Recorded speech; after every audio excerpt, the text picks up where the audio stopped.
હાર્દિક જાડુ happy birthday. Thank you. Happy birthday. Thank you.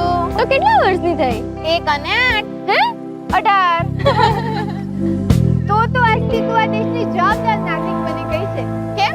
કારણ કે આજથી તને મત આપવાનો અધિકાર મળી જાય છે. યસ, હવે હું મારા ગામ, તાલુકા, જિલ્લા અને દેશ માટે મારો મનપસંદ નેતા પસંદ કરી શકીશ અને મત આપી શકીશ.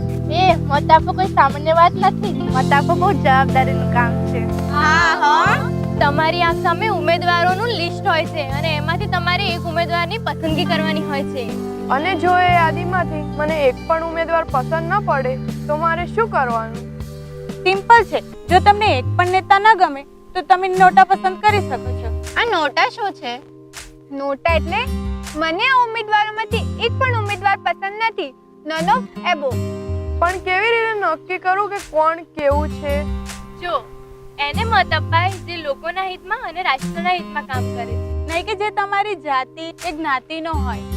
અગત્યનું એ નથી કે કયા વંશનો છે કયા પક્ષનો છે, માણસ સારો હોવો જોઈએ.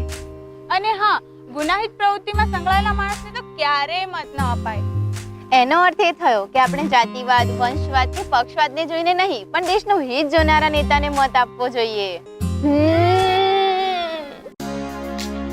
આથી હું મારી વારના તમામ મતદાતાઓને અપીલ કરું છું કે તમે સૌ જરૂરથી મતદાન કરજો.